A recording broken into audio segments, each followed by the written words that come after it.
Listo, estimados compañeros, compañeras, muy buenas tardes. Estamos en la segunda sesión de este breve taller de escritura académica. En primer lugar, quisiera agradecer de manera muy especial a Carolina Ramírez, que se hace cargo de todo este complejo trabajo de transmisión y de técnico que a veces nos juega, ¿no? Por estas épocas de lluvia, un poquito de interrupciones, y de una manera particular a Sofía Caquirriborde, que nos ha estado acompañando desde la sesión pasada, apoyándonos técnicamente, un poco haciendo seguimiento. Querida Sofía, eres bienvenida a nuestro corazón, al corazón del IDIS. Y bueno, vamos a comenzar esta segunda parte con, creo que cerrando en realidad algunas exposiciones de la clase pasada, y luego a un trabajo que puede ser bastante útil y agradable para todos nosotros, que son los perfiles de investigación y otras cositas más. Yo diría, Cecilia, que podemos comenzar. Excelente. Entonces, bueno, buenas tardes. Voy a compartir pantalla. Ujú. Vamos a dar continuidad a este taller breve de escritura académica. Hemos visto, la semana pasada, hemos visto el tema de, en general, la comunicación científica, cómo publicamos artículos de investigación, productos de proyectos de investigación, a veces de tesis, ¿verdad? Y hemos visto diferentes elementos de la estructura, la primera, segunda, tercera, cuarta línea, es decir, como muy específicos, ¿verdad? El título, los autores, el resumen, los descriptores, la introducción, los referentes teóricos, marco teórico, también la metodología, y nos hemos quedado en ese punto. Se parece mucho, ¿verdad? Como estamos hablando, la estructura de un artículo científico a la estructura de una investigación. Y en este caso, pues, siguiendo un poco el camino de la estructura de una investigación, lo que un investigador siempre espera es encontrar resultados, hallazgos importantes de su investigación. Entonces, en la estructura de un artículo científico tenemos el apartado de resultados. Después de resultados tenemos discusión y conclusiones y bibliografía. Ahorita vamos a abordar el tema de los resultados. ¿Qué es lo que encontramos en resultados?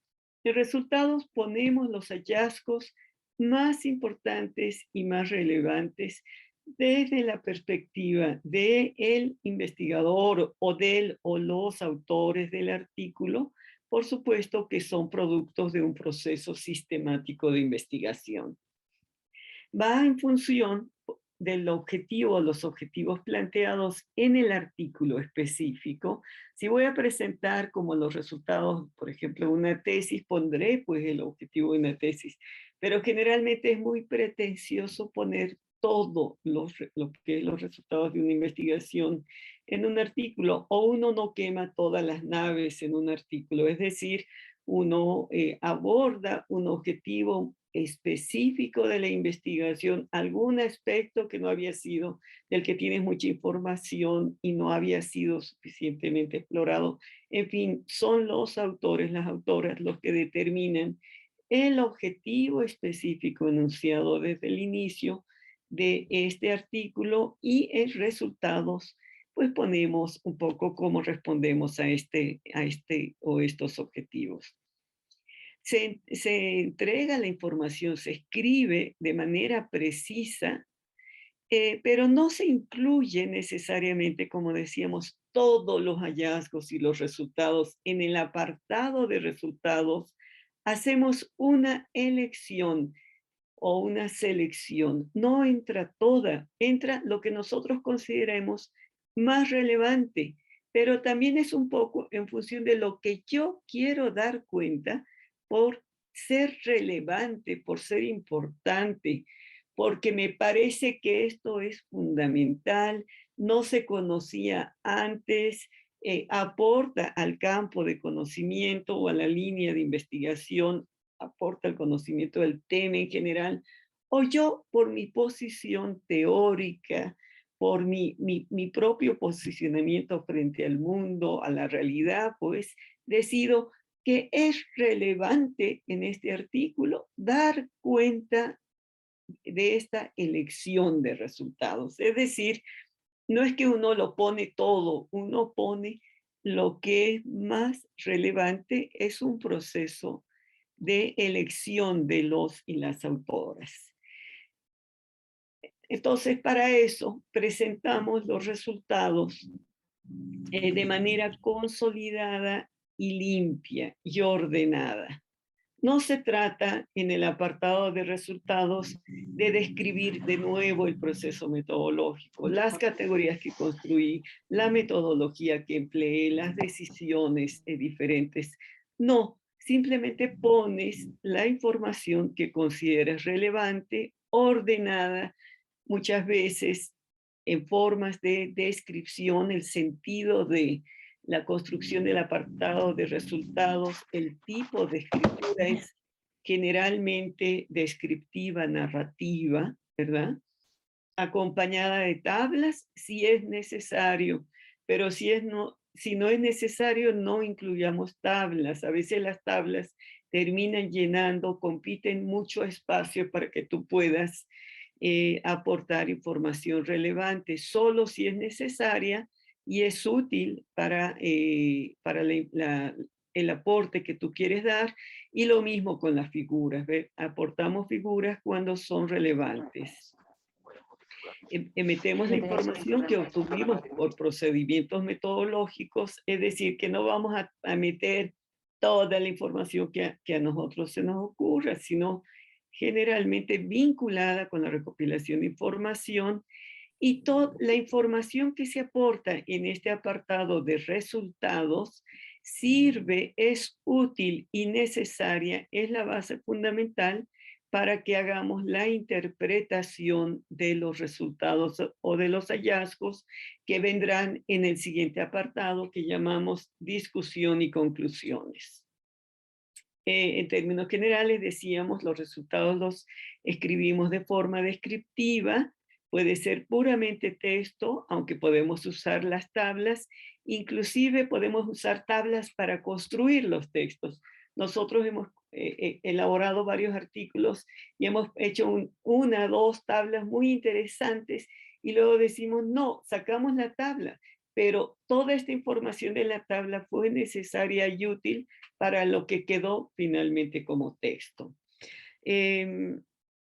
Los párrafos solamente incluimos lo más significativo de las tablas, es decir, no vamos a hacer una descripción de la tabla completa o de la figura completa como si hiciéramos una copia, ¿verdad? Es nada más lo que llama la atención, el dato más significativo o la comparación de datos más significativos. No se repite la información de la tabla así completa, solo lo que te interesa a ti destacar, tratar de utilizar, digamos, las normas. Generalmente la mayor parte de las revistas sugieren las normas APAS para las tablas y también para las figuras. Distinguir que las figuras generalmente las construimos porque muestran relación entre categorías o variables, relaciones de causalidad, correlación o tendencias, etcétera, ¿verdad? La figura, siempre y cuando es útil y ayude al lector a comprender. Recordemos que según las normas APA, las tablas y las figuras deben ponerse de manera secuencial y con números arábicos. Voy a mostrar algunos ejemplos, voy a dejar de compartir esto y mostrar esto que he planteado como un poco más descriptivamente en... Uy, ¿dónde está? Déjenme lo abro. El PDF, ok. En ejemplos concretos creo que es más fácil mirarlos. Por ejemplo, aquí tenemos este trabajo que se llama Contravalores del Ethos Digital percibidos para futuros formadores. No sé si ustedes lo puedan ver. Igual podemos hacer como una especie de revisión de los elementos generales, ¿verdad?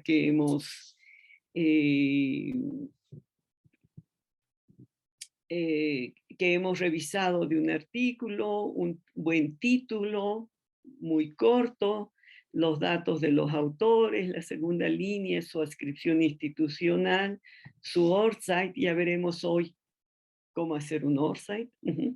El resumen, su resumen en inglés o en francés o en la lengua que se considere, las palabras claves, nuestra introducción, ¿verdad? Esta introducción es bastante, un poco más desarrollada porque la va definiendo por temas, y aquí en la introducción incluye la teoría, material y métodos, que es la metodología empleada en la muestra, el diseño, el instrumento de investigación, etc.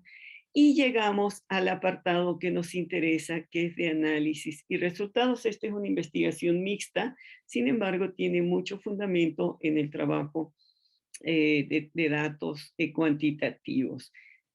Verán que va exponiendo, bueno, los resultados que yo fui encontrando en términos de las diferencias significativas son: presenta la tabla, describe de manera muy general los elementos, presenta unas figuras, las describe muy de manera general.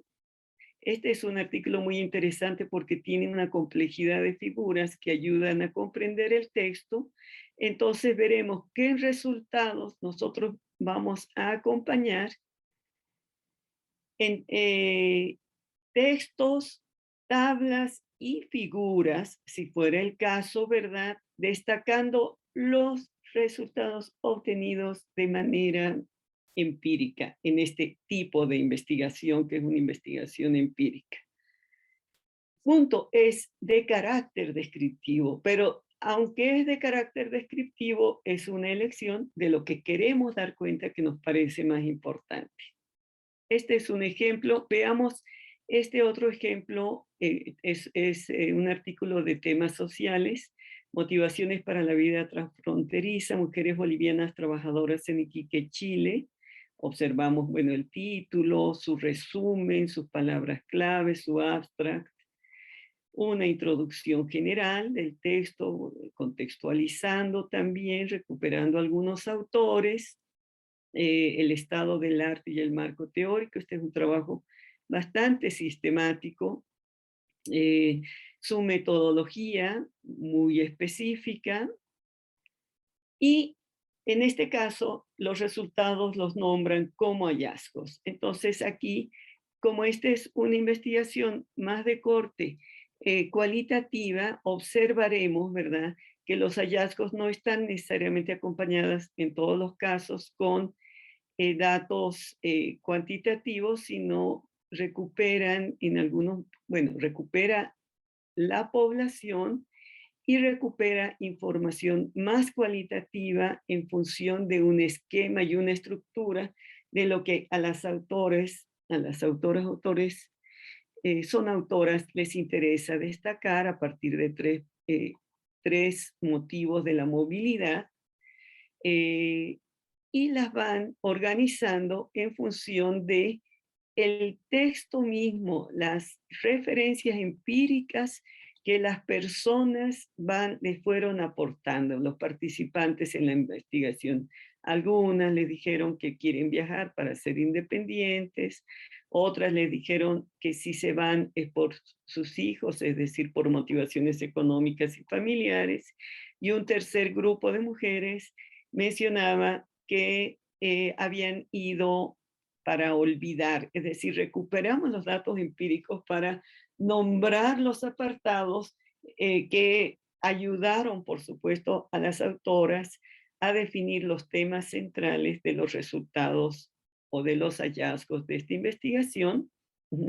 Y van describiendo como de manera más sistemática, recuperando la voz específica de las personas entrevistadas. Es un texto muy complejo, muy interesante, y ahí se quedó. Es decir, la mayor parte de las investigaciones de corte cualitativo, pues observaremos que presentan los resultados o los hallazgos mayoritariamente en forma de texto.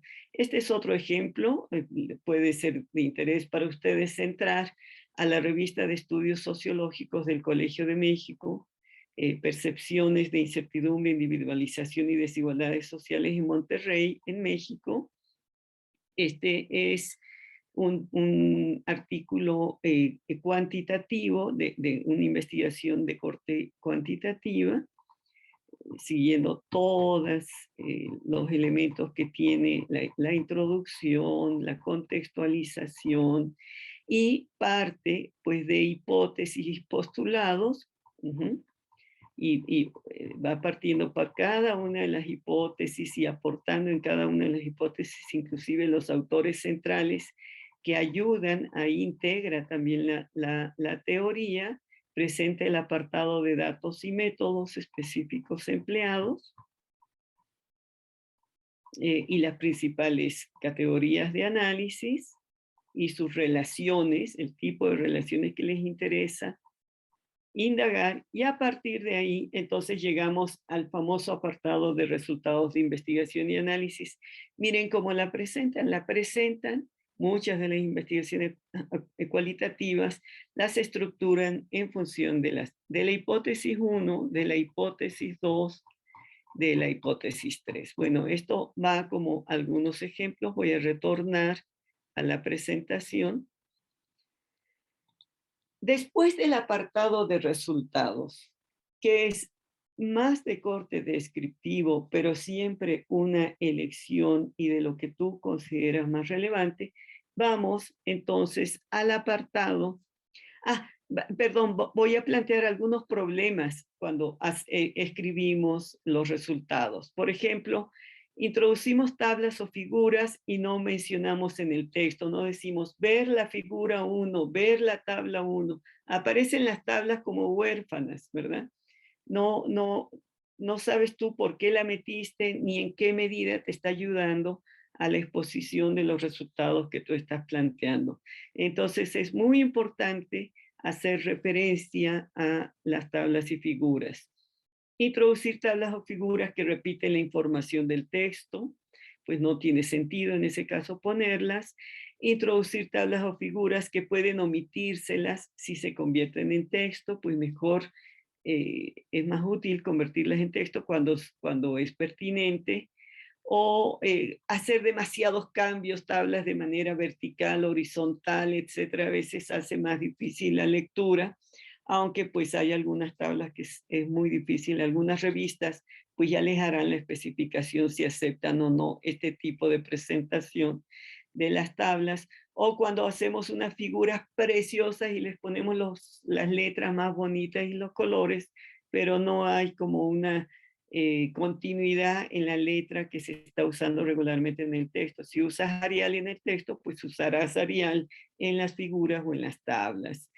También usar caracteres ilegibles en tablas y figuras, tienen que ser claras, bien hechas, ¿no? Y que se puedan leer, que no sean borrosas. Hay quienes hacen las figuras de PowerPoint porque se les hace más fácil. Al convertirla al texto, pues ya se pierde toda la calidad. Pintar la tabla con demasiados colores, que generalmente APA sugiere que sean tablas blancas y letra negra, no más, y con el menor número de líneas posibles.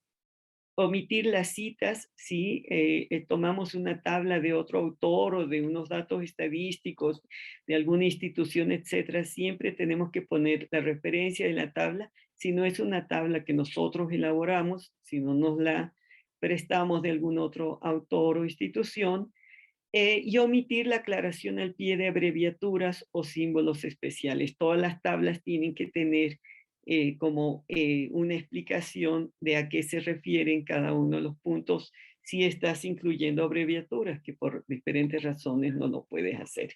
Y el apartado de discusión es el último apartado fuerte, digamos, de un artículo.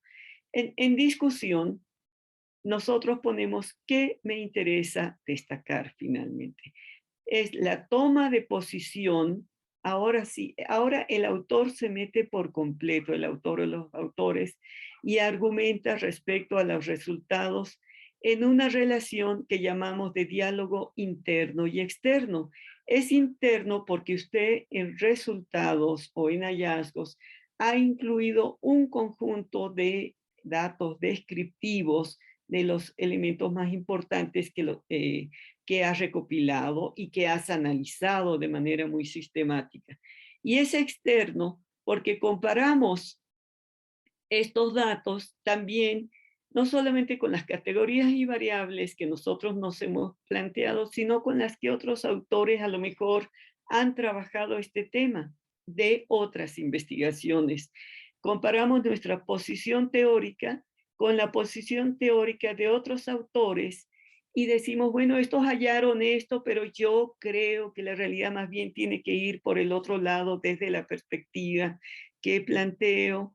Comparamos los datos de la realidad como datos documentales, por ejemplo, comparamos los datos que hemos recopilado y decimos, pero en el Instituto Nacional de Estadística decían algo que contradice esto que estoy diciendo, o entonces, o con los datos que me ofrece tal oficina, o con los datos que aparecen en otras investigaciones, censos u otros trabajos que que me permiten entonces, en este proceso de toma de posición y argumentar, interpretar de manera más profunda los resultados. Entonces ahí estás tú, están ustedes como autores, autoras, ¿verdad? Diciendo qué es lo que es interesante destacar sobre estos resultados en relación a lo que ya se conocía o lo que se nos ha dicho sobre este tema. Ayuda a demostrar lo que se postula sustentando en los datos resultados. Y algunos autores veremos que este apartado de discusión suele construirse en base a objetivos. El objetivo 1 que me había propuesto era tal, y lo que voy encontrando y destacando, comparando, etcétera, sería tal. Es una manera posible. Hay algunos artículos, ustedes verán, y revistas que les van a pedir que presenten resultados, discusión y conclusiones. Y muchas veces cuando se es novato, digamos, en la construcción de artículos, uno le cuesta distinguir, bueno, ¿cuál es la diferencia entre unos y otros, verdad? Ya quedó claro que los hallazgos presentan de manera descriptiva los principales resultados que encontramos, pero que en discusión hacemos una interpretación y hacemos un diálogo con otros autores, con otras investigaciones, con otros datos, inclusive un diálogo interno de los diferentes elementos que hemos incluido. Ajá. Eh, Podemos también en discusión introducir, no, estos son algunos problemas, perdón. Ya, ¿dónde estoy? Aquí estoy. Sí, podemos también en discusión decir los límites, los alcances de esta investigación. Por ejemplo, he llegado a esto, sin embargo, es posible que podría investigarse más profundamente sobre esto, ¿no? O este tema que encontré, no lo pude explorar, tal vez sería interesante y sugerente para que otros autores lo investiguen. Es decir, en discusión no solamente está lo que quieres destacar, sino también lo que podría haberse alcanzado o los límites de lo que en función de la información tú no pudiste alcanzar. En discusión, en muchos artículos, este apartado inclusive ni siquiera se enuncia, puede quedar implícito. Lo que encontramos en los artículos es directamente las conclusiones, pero la primera parte de las conclusiones, los autores incluirán una discusión y al final las conclusiones. En conclusiones se resumen las principales aportaciones del artículo, se comenta la contribución que se aporta a la comunidad científica por un lado y a los profesionales del área, que también pueden beneficiarse de los resultados del trabajo. Es decir, esto es muy importante, tanto es aportes en términos de conocimientos como contribuye a la línea, al área del conocimiento o a la disciplina, como también ahorita con las investigaciones de COVID contribuyen a las investigaciones sobre el estudio de los virus, las medicinas, etcétera, pero también tiene un aporte fundamental a todo el personal médico que está atendiendo este tipo de enfermedades. Es decir, tus conclusiones pueden ir en esos dos sentidos. ¿Y en qué medida también se presenta, estimula el debate académico o se remedian las deficiencias encontradas en la teoría previa o en su caso se resuelven problemas? Generalmente no hay que ser pretencioso o pretenciosa, ¿verdad? Nuestras investigaciones tienen alcances que aportan en esto poquito, pero ese es un aporte importante, ¿no? Y bueno, fundamentalmente estos serían los elementos de esta sección de resultados. Voy a... no estaba compartiendo, ¿verdad? De resultados, No. discusión y hallazgos. Qué pena que no lo compartí porque yo estaba muy emocionada compartiendo esto. Se los haremos llegar, ¿verdad? Y lo que me gustaría es mostrárselos muy brevemente en investigaciones concretas, en artículos concretos.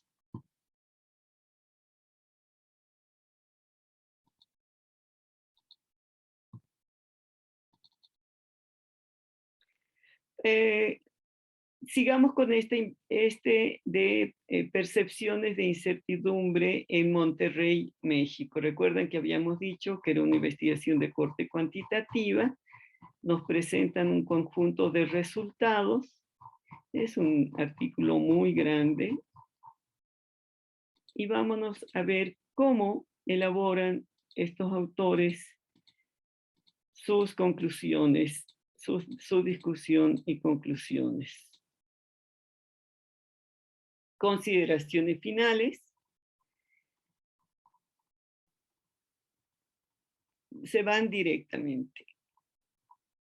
El objetivo principal de este artículo fue: partimos de las hipótesis tales y en primer lugar encontramos tal evidencia.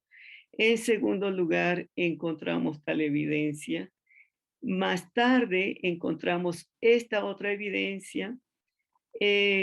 Hacen como una estructura de los elementos en conjunto. Aquí tenemos una interpretación y ya en conjunto, ahí está la conclusión, el último punto, en conjunto, lo que este artículo aporta al conocimiento serían estos u otros elementos. Yo lo que les sugeriría, digo, es que vean los artículos. La mejor manera de aprender a elaborar un artículo científico es mirar los artículos y mirar los artículos de las revistas en las cuales yo quiero publicar. Vamos, ahorita Mónica nos va a hablar sobre las normas editoriales de las revistas, nos va a acercar un poco a las revistas y a mirar no solamente las normas editoriales, cómo me acerco a las revistas y tomo las elecciones, sino entren a los artículos de esa revista para ver cómo esa revista está aceptando y publicando los artículos. Mónica, te doy la palabra. Muchas gracias, Ceci. Excelente la exposición y bueno, tal vez algo que me gustaría puntualizar es eso que dijiste de las figuras borrosas, porque aunque parece algo tan simple, los autores suelen enviar las figuras intervenidas.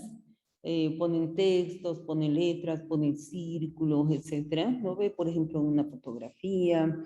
Y para los editores es un problema porque no se puede imprimir con buena calidad una figura en la que a veces el texto uno se ve obligado a reducir el tamaño de la figura, pues ya no se lee nada, ¿no? Entonces, son pequeños detalles, en realidad a veces son como muchos detalles que hay que tomar en cuenta y pueden ser temas formales, pero sí vale la pena considerar. Bueno, como Ceci señala, vamos a hablar muy brevemente porque luego tenemos una parte muy interesante que nos va a brindar Douglas, que es sobre el tema de las normas editoriales. Y para ello me permito compartir con ustedes lo que hay en casa, las normas editoriales de temas sociales. Permítanme encontrarlo, lo tenía por ahí y se ha perdido. Espérenme un ratito, aquí está. Sí.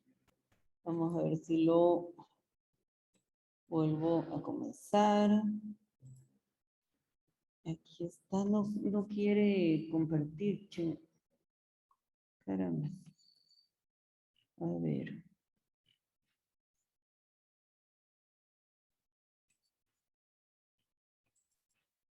Lo tengo aquí en pantalla. Y vamos a ver una vez más.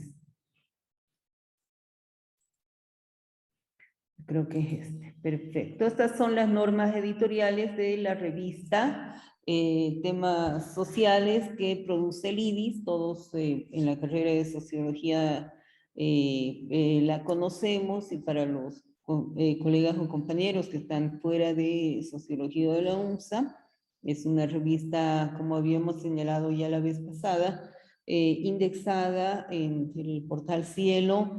Actualmente estamos trabajando arduamente para ingresar a nuevos repositorios y en un proceso también de mejora constante de cada uno de los puntos de producción de la revista. Trabajamos en la mejora de, ¿no ven? La puntualización. Todas las revistas tienen normas editoriales y algunas revistas, por ejemplo, suelen hacer ajustes en sus normas editoriales cada cierto tiempo. Pueden incluso señalar que han realizado actualizaciones, ¿no? Que en tal fecha se ha actualizado las normas editoriales y se recomienda a los autores considerar esos cambios si es que los autores podían haber conocido previamente las mismas. Pero en todo caso, no hay revista a la que tú quieras acceder, una revista indexada de carácter académico, en la que no se te pongan límites y también, por supuesto, posibilidades para la publicación. Y bueno, en general, pues, propio de las revistas, tiene una misión que te permite comprender qué tipo de revista es, de dónde viene, cuál es el objetivo fundamental de la revista. También se refiere al tipo de autores a los cuales está dirigida. Por ejemplo, hay revistas que solo publican tesis. Hay revistas que más bien publican artículos por investigadores senior. Nuestra revista, por ejemplo, es específica y precisa que está abierta a contribuciones de investigadores, tanto senior como investigadores junior. Y bueno, eso abre un poquito más el campo de acción. Y bueno, en general se brindan algunos principios generales, qué tipo de investigaciones son los que se dan, y pone énfasis sobre todo en las investigaciones concluidas. Y también está abierta a otro tipo de trabajos, como por ejemplo notas de investigación, entrevistas, reseñas. Algunas, por ejemplo, estas notas pueden abordar temas teóricos, temas metodológicos, de discusiones metodológicas, o, por ejemplo, algunos hallazgos preliminares de una investigación, por ejemplo, pueden ser publicados. Siempre es recomendable mejor publicar cuando tu investigación está concluida. Hay una tendencia en general a que los artículos que se publican en las revistas son artículos ya producidos por personas que tienen niveles de licenciatura. Algunas revistas son mucho más estrictas, por ejemplo, ¿no ve? Más exigentes en el tipo de formación de los autores, y toda esa información de alguna manera estaría comprendida en las normas editoriales. Por ejemplo, algo importante que en general las revistas ponen y que los autores tienen que poner de manera explícita es que no hay un conflicto de intereses del artículo con personas, con instituciones, por ejemplo, una revista que está pagada y que puede tener una intencionalidad específica. El autor tiene que declarar explícitamente eso en su artículo. En general se lo pone al pie de página, o en otras ocasiones se lo pone al final de los artículos, ¿no? Según el formato de presentación de la revista.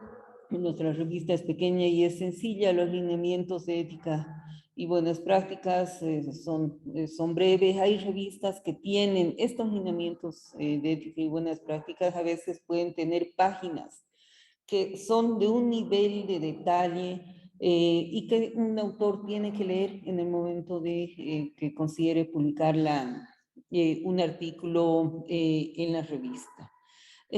Por supuesto, el tema de la revisión de pares ciegos, por ejemplo, tal vez algunas cuestiones importantes es la responsabilidad legal de lo afirmado, por ejemplo, ¿no? Si el autor está publicando algo, puede tener repercusiones legales, y los editores, en general los comités editoriales de las revistas, verifican, son muy cuidadosos con eso y muy celosos, digamos, ¿no? Con el rigor de la información que está siendo entregada, ¿verdad?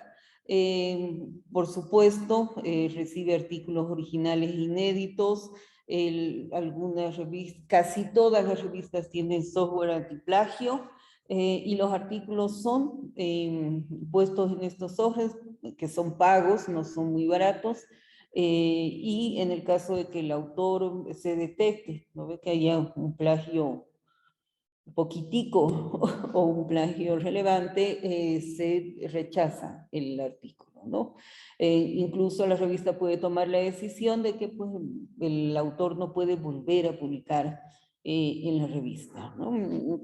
Se establecen como ciertos tipos de sanciones, o según el tipo de revista ya se puede ser más flexible al respecto. El autor tiene que saber, las normas editoriales es también una información de transparencia para el autor, que su artículo va a ser sometido a revisión por pares ciegos.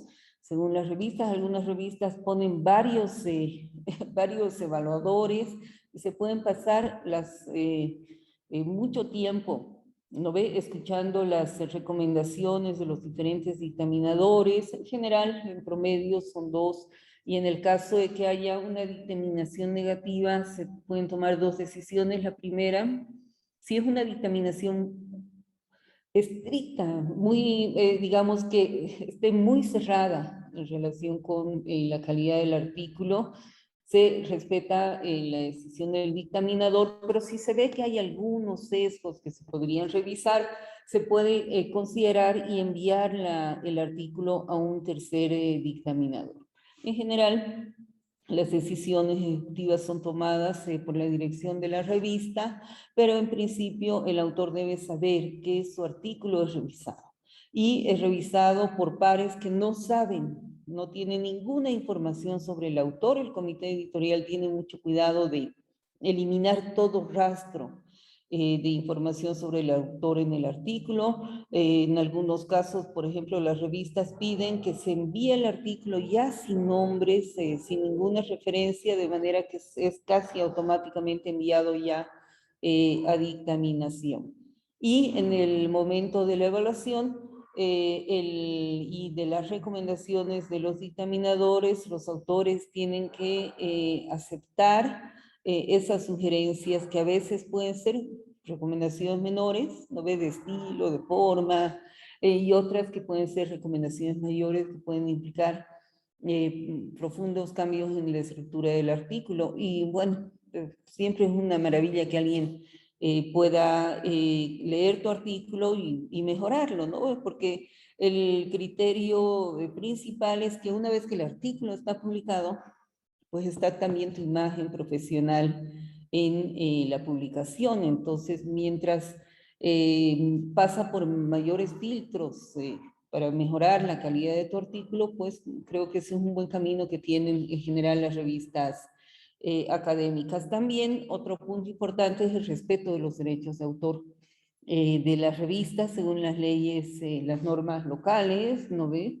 Los autores tienen el derecho de autor eh, patrimonial, pues, sobre todo el derecho de autor moral, porque en las leyes bolivianas hay dos aspectos, y el autor podría volver, por ejemplo, en la política de nuestra revista, el autor puede volver a publicar su artículo o difundirlo en otros medios, páginas web, siempre y cuando él cite, ¿no ve? Informe al comité editorial que va a tomar esa decisión y cite debidamente a pie de página que es un artículo republicado, ¿no? Que la fuente original del artículo es esta. Por ejemplo, es algo que es muy importante y el autor puede saber, como señalaba Cecilia en la clase anterior, ¿no ve? Que en esta revista hay mucha amplitud en el derecho de publicación del artículo, ¿no? Que el autor puede, digamos, de alguna manera moverse más libremente, ¿no? Y no esperar, por ejemplo, 2 años, porque hay revistas que te dicen, al cabo de 2 años usted no puede publicarlo en ningún lado y difundirlo en ningún lado, etcétera, que eso además, pues, quita como los artículos en general tienen un tiempo de vida, entonces eso puede afectar mucho a la capacidad de difusión de la revista. Bueno, hay otros puntos, este es fundamental, ¿no? Que es una revista de acceso libre, abierto, libre y gratuito, y entonces no hay ningún pago que medie en dictaminación, en difusión, en el autor, etcétera, ¿no ve? Y es una política muy importante de nuestra revista. Otro punto que tienen que considerar los autores, pues, es la estructura de los artículos. El autor tiene que tener cuidado en entregar sus artículos según los formatos que se presentan en cada revista. Y eso lo podemos ver por ejemplo, en nuestra revista, de manera bastante, bueno, relativamente detallada, digamos qué elementos tienen que estar en cada uno de los apartados. Y, por ejemplo, si dice que el resumen debe escribirse con máximo 500 caracteres con espacio, pues el autor tiene que respetar eso. Es decir, los autores tienen a decir, no puedo, no, escribe 1000 caracteres, 1500 caracteres, y simplemente el artículo puede no ser considerado por estos elementos. ¿No ve? Hay una extensión que se pide, hay la diferente estructura que se pide, en este caso para los artículos originales, para aportes de investigación. Y algo que señaló Cecilia un poco tangencialmente es el tema de la pulcritud de la entrega de los artículos. Un autor siempre se recomienda que antes de entregar su artículo a la revista sea compartido con un par, que puede ser un colega, puede ser el tutor de la tesis, puede ser un amigo, para verificar que el texto está bien escrito, ¿no ve? Porque vamos a suponer, no es atribución del comité editorial corregir, en principio, por supuesto que hay un trabajo editorial en ello, pero el autor, es un tema hasta de responsabilidad del autor, ¿verdad? Y suele suceder, y eso pasa en todas las revistas de todo el mundo, que los autores escriben textos poco prolijos, ¿no ve? Con errores, con repeticiones, con tablas, como señala Cecilia, en las que, por ejemplo, los datos no llegan a 100 y están con porcentaje, ¿ve? Entonces, todos esos elementos deben ser pulidos rigurosamente a lo largo de sus textos. Hay un formato de referencias bibliográficas que en general tienen las revistas, algunas son muy estrictas, se acomodan, por ejemplo, al manual APA 6, versión 6, o al manual APA versión 7. y se pide un número mínimo de referencias. No puedes entregar un artículo con 3 entradas bibliográficas, ¿verdad? Y tienen que ser relativamente actuales, con la bibliografía relevante según el campo con el cual está trabajando el autor, y seguir rigurosamente el formato bibliográfico señalado por la revista. Porque uno de los grandes problemas en las entregas, seguramente le pasa a Douglas, que también dirige una revista, ¿verdad?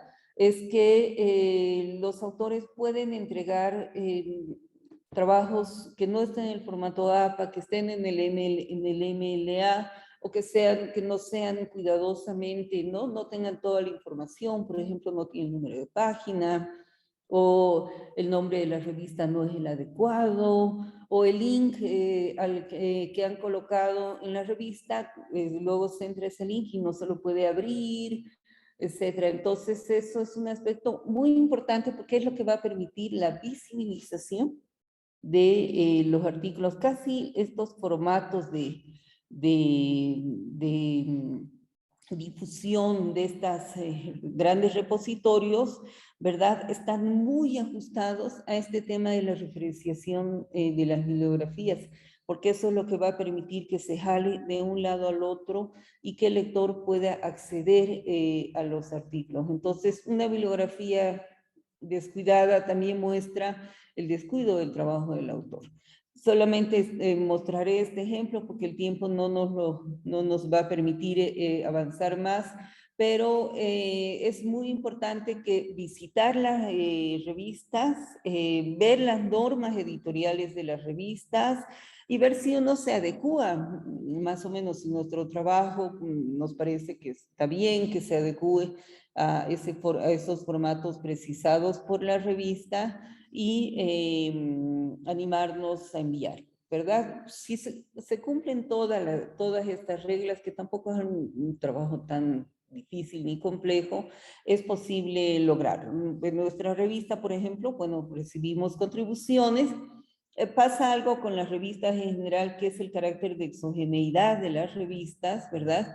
Que hace que no se pueda publicar más del 50% de artículos internos, ¿no? El carácter de difusión de la revista es que se publiquen 50% de artículos internos, a veces 75%, ¿no ves? Scopus creo que pide 75%, y el resto tienen que ser externos de la Ciudad de La Paz o de la Universidad de Bolivia, etcétera, ¿no? De preferencia internacionales, y la publicación de artículos de autores reconocidos internacionales en nuestra revista también es un aspecto que le va a dar enorme visibilidad a nuestra propia, a la producción local, ¿no ven?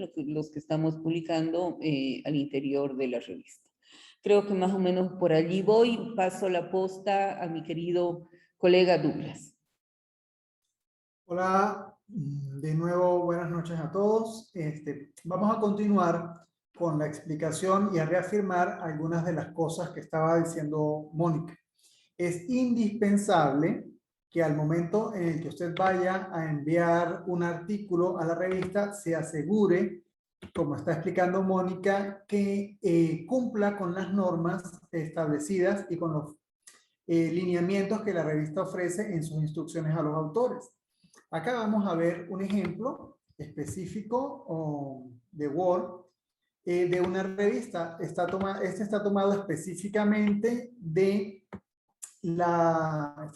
específicamente de la revista Educare de la Universidad de Costa Rica. Ellos tienen o exigen en el momento en el que uno va a enviar un artículo una carta de originalidad y cesión de derechos. Mónica lo acaba de decir, el tema de la cesión de derechos es un tema legal y se va a regir por la legislación del país en el que esté publicada la revista. Entonces, eso también es un elemento que nosotros debemos considerar. ¿Qué nos pide según enviemos el documento a la revista por distintas vías? Cuando enviamos un artículo, un posible artículo a una revista a través de una plataforma de Open Journal System, para poder subir o para poder enviar el artículo a esa revista es necesario, en el momento de hacerlo, entregar, dar fe, certificar un conjunto de normas. Cuando lo hacemos a través de correo electrónico, lo común es que nos pidan que enviemos un documento como el que estamos mostrando en pantalla. En este caso, esta carta de originalidad básicamente, pues, que pide la identificación del artículo y vienen lo que declaran los autores. Entonces, en este caso, tiene que ver con lo que ya Mónica nos había dicho y por eso no vamos a insistir mucho, pero fíjense que dice, declaran bajo fe de juramento que, uno, y vienen las normas o las condiciones que se piden, que los autores tienen que declarar. Uno, el artículo es original e inédito. Eso es un elemento esencial. La inmensa mayoría de las revistas exigen que el trabajo que uno entregue sea original y por eso se hace plagio para determinar si se viola esta condición, se hacen revisiones de plagio. También nos piden el número 2, el artículo no ha sido publicado simultáneamente ni se ha enviado a otra publicación de manera simultánea. Tiene que ver con lo mismo que decíamos antes de la originalidad. 3, las personas tienen que ser titular de los derechos de autor del documento que están entregando, por eso dice, las personas autoras no han suscrito con anterioridad ante terceros contratos de cesión de derechos patrimoniales o licencias de uso. 4, reconocen que son independientes de la revista, que lo que ellos dicen no es vinculante con la revista.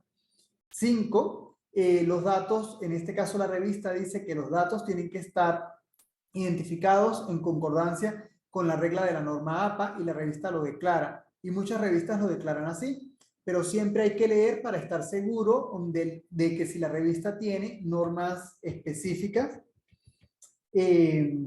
6, aportan permisos o autorizaciones para que la revista use el material y los derechos patrimoniales. 7, ceden, en el caso de que sea publicado, aceptado para su publicación, sus derechos patrimoniales, gratuita, exclusiva y por plazo indefinido de los derechos de su artículo. Ahí mencionan la licencia que usa esta revista en particular, la licencia de uso, una licencia Creative Commons 3.0. 8, aceptan que la universidad les da derechos de reutilización, es decir, la universidad lo publica, pero yo como autor lo puedo reutilizar en cualquier espacio, lo puedo colocar en cualquier otra página. 9, protección de datos personales. Esto no es frecuente en todas las revistas, pero en este caso sí aparece. Y autorizan a la revista para que publique los datos necesarios de identificación. Esto es, por supuesto, el nombre, el apellido y los datos de perfil de autor que vamos a ver en un instante. Aceptan, y el último que aparece es que se acepta pues, las políticas editoriales de la revista. Luego vienen, bueno, los elementos que se toman para saber cuándo una persona es considerada autor de una revista. Eso tiene que ver con las buenas prácticas, de eso nos va a hablar a Cecilia un poco más adelante. Pero sí hay una preocupación en las revistas en general, sobre todo, hoy, por supuesto, en los trabajos colectivos y en los trabajos que son de más de 2 o 3 autores, aclarar cuál es el aporte que hizo cada uno de los autores para poder saber realmente que una persona es realmente un autor de una revista.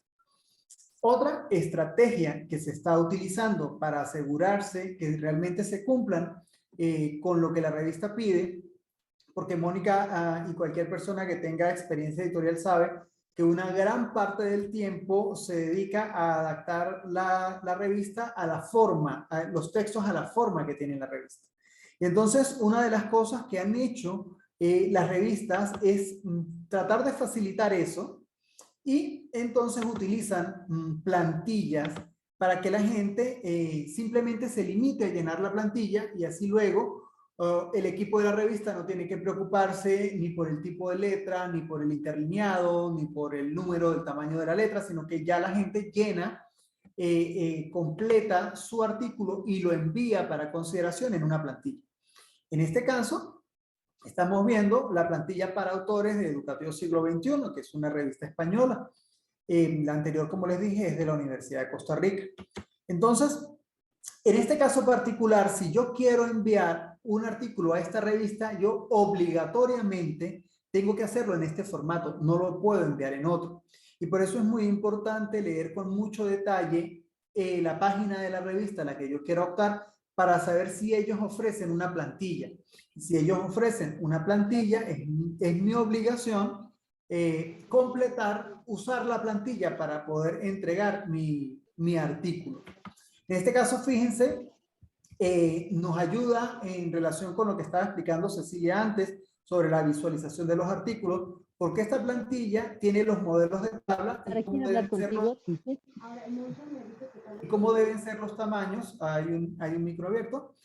Ahí nos da una plantilla de cómo debe ser la tabla, cómo el tamaño de la letra que debe llevar la tabla, las líneas de diagramación que deben llevar. Es decir, si yo presento un artículo a esta revista, yo no puedo equivocarme si uso la plantilla en la forma como debe estar elaborada.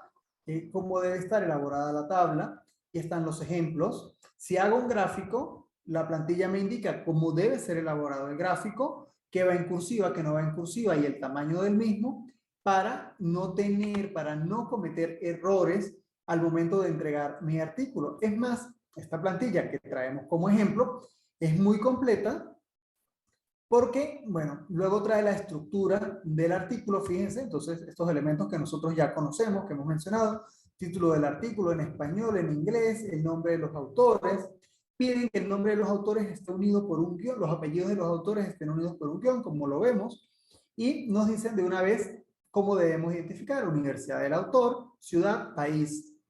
Resumen, y te colocan en la extensión, no debe exceder de 250 palabras, y colocan la estructura del resumen: introducción, método, resultados, discusión, palabras clave, entre 4 y 8, fíjense, no nos coloca ni nos menciona ningún tesauro, sino que en este caso de esta revista somos libres de enviarlo como nosotros, establecer cuáles son las palabras clave que nosotros consideramos. El abstract, piden un resumen francés, y luego viene introducción. Y fíjense la explicación que hay. La tipografía utilizada para la redacción del texto, estilo normal, está en New Roman, tamaño 12, texto justificado e interlineado sencillo de un punto. Para facilitar el ajuste al formato, esta plantilla tiene una lista de estilos editados con las características necesarias. Y te explican, bueno, los títulos tienen que ser así, los párrafos tienen que ser así, las citas, y colocan la versión de APA que ellos están pidiendo o que la gente siga para las citas. En este caso estamos hablando de la 7ª edición. Está la forma de hacer las referencias. Y está la estructura que debe contener el artículo. Fíjense que en este caso, esta revista pide introducción, luego tiene un elemento que llama marco empírico, resultados y discusión, y luego conclusiones y las referencias. Y en el punto de las referencias tiene los modelos de cómo se deben hacer las referencias. Es decir, si es un libro es así, si es una versión electrónica de un libro sin DOI es así, si tiene el DOI es de esta determinada manera, si es un capítulo. De modo que tiene una guía muy completa para hacerlo. No todas las revistas tienen plantillas que nos faciliten el trabajo, y algunas plantillas no son tan completas como esta, porque esta realmente es muy completa. Y si no dispongo de una plantilla, lo que debo hacer con mucho cuidado es leer la revista. Ya nos lo han dicho, en eso han insistido tanto Cecilia como Mónica previamente. Si usted quiere enviar un artículo a una revista, es su responsabilidad leer la revista y familiarizarse. Si no tiene una plantilla, familiarizarse con la forma como la revista pone los títulos, con la forma como la revista estructura sus trabajos, con los tipos de letra, con la forma como presenta las referencias, porque eso le va a facilitar el proceso al editor, y si le facilita el proceso al editor, su artículo, pues seguramente va a ser considerado más fácilmente para efectos de diagramación y para efectos de el procesamiento del artículo una vez su artículo sea aprobado. Pero es muy importante para que su artículo sea aprobado, que su artículo sea evaluado de forma favorable. Ya Mónica nos explicó el sistema doble ciego, ¿sí? Es el que utilizan la inmensa mayoría de las revistas, aunque el sistema doble ciego ahora mismo sufre un cuestionamiento, pero es el que se usa en la inmensa mayoría de los casos, un sistema en el cual el autor no sabe quién lo evalúa y los que evalúan no saben quién es el autor, para tratar de aspirar a un cierto grado de objetividad en la dictaminación de los artículos. Y nuevamente vamos a usar el ejemplo de la revista Educación de la Universidad de Costa Rica, cómo se evalúa un artículo. Muchas revistas, en aras de ganar transparencia sobre el proceso editorial, están colocando ya, como este ejemplo que estamos dando, cuál es el formato que se usa para dar el dictamen. ¿Por qué? Porque así cuando me evalúen y cuando yo tenga mi dictamen positivo o negativo, yo ya sé qué es lo que los dictaminadores, los evaluadores estaban buscando en un artículo o qué les pidió la revista revisar para saber si el artículo era publicado. Eso viene a ser un elemento súper esencial para revisar. No todas las revistas lo tienen, pero algunas de ellas lo están haciendo y es una práctica que se está haciendo cada vez más frecuente. Entonces, fíjense, al revisor, al dictaminador le dicen que es un artículo científico, porque eso es lo que está evaluando, igual que el contenido de este curso. Dicen, se deriva de una investigación y da cuenta de parte de ella, tal cual como nos explicó Cecilia hace un instante. Refiere los alcances logrados y sus posibles aplicaciones científicas, debe plantear los objetivos, métodos y resultados de la parte escogida para compartir en la revista. Debe expresar sus propios propósitos y mostrar independencia respecto de la investigación que lo sustenta. Esto es, debe manifestar autosuficiencia semántica. Y de todo eso en un máximo de 30 páginas. Luego le dicen a la persona revisora, se le solicita mantener la confidencialidad, es decir, no divulgar nada del artículo que se le ha encomendado para su evaluación. Esto es muy importante y nos debe dar confianza porque es un elemento fundamental de la ética de los evaluadores que tienen el trabajo de revisar y dictaminar un artículo, ¿sí? Se les solicita siempre mantener la confidencialidad, es decir, nuestro trabajo no va a ser divulgado, por quien lo evaluó no debería ser divulgado. Al mismo tiempo, se manifiesta el agradecimiento por su labor invaluable, la cual permite mantener los altos estándares de calidad. Eso también es significativo. En las revistas que no tienen cobro por procesamiento de artículos, los dictaminadores, los evaluadores hacen un trabajo ad honorem, que básicamente es por contribuir con el desarrollo del conocimiento, es decir, no reciben ninguna retribución. Por eso hay que ser muy paciente, y entiendo que uno envía un artículo y uno quiere recibir respuesta rápido, pero hay procesos y esos procesos incluyen la evaluación y la evaluación requiere tiempo y los dictaminadores se toman su tiempo en función pues de sus agendas, porque normalmente las revistas tienen que buscar, ya Mónica lo decía, personas con un alto nivel de conocimiento sobre el tema para que puedan hacer aportes. Porque al final el proceso de dictaminación debe ser entendido como un proceso que me permite enriquecer mi trabajo, aún en el caso de que el trabajo sea rechazado. Aún en el caso de que el trabajo sea rechazado, igual es un proceso de aprendizaje, porque la inmensa mayoría de las revistas le va a informar que no está bien en su trabajo, por qué no va a ser publicado. Y de esa manera uno va aprendiendo cuáles son las debilidades que tiene y las puede ir mejorando. O le pueden dar pistas cómo puede fortalecer su trabajo de manera adecuada y no lo podrá someter a la misma revista, pero después de un proceso de revisión y de enriquecer el texto y de mejorarlo, usted puede probar e intentar con otra publicación. Ya no sería simultáneo porque ya cerró el primer proceso con la primera publicación, entonces lo podrá hacer con la otra. Entonces, bueno, vamos a ver qué le pide. Dice básicamente datos, título del artículo, fecha de la revisión y el nombre de la persona. El nombre de la persona solo lo va a saber el comité editorial, no lo va a saber la persona que fue evaluada. Dictamen que se brinda en la primera revisión, entonces fíjense que tenemos tres opciones. El dictaminador, el evaluador puede escoger si rechaza el artículo, si recomienda la publicación del artículo luego de que las observaciones sugeridas se hayan incorporado o si recomienda la publicación del artículo sin más. Son tres opciones: rechazarlo, que lo mejoren después de las observaciones y la publicación. La experiencia personal dice que la inmensa mayoría de los dictámenes están entre el 1 y el 2, es decir, entre recomendar la publicación después de que se incorporen las observaciones o en rechazar el artículo. Muy pocas veces pasa que los dictaminadores reciban un artículo y diga, publíquenlo tal como está. Siempre hay alguna sugerencia, siempre hay algún elemento que permite enriquecer. Ahora fíjense en la forma como se evalúa el artículo. Entonces, lo primero que van a revisar en un artículo es el título. Y por favor traten de asociar esto que estamos viendo como instrumento de evaluación del artículo con lo que conversamos la semana pasada sobre la estructura del artículo y las partes que explicaban tanto Cecilia como Mónica. Entonces, sobre el título, fíjense, lo primero que le preguntan al árbitro, al dictaminador, es sobre el título, sobre si el título sintetiza la idea principal del escrito. Fíjense, el punto 2, el título genera expectativas de lecturas que se cumplen.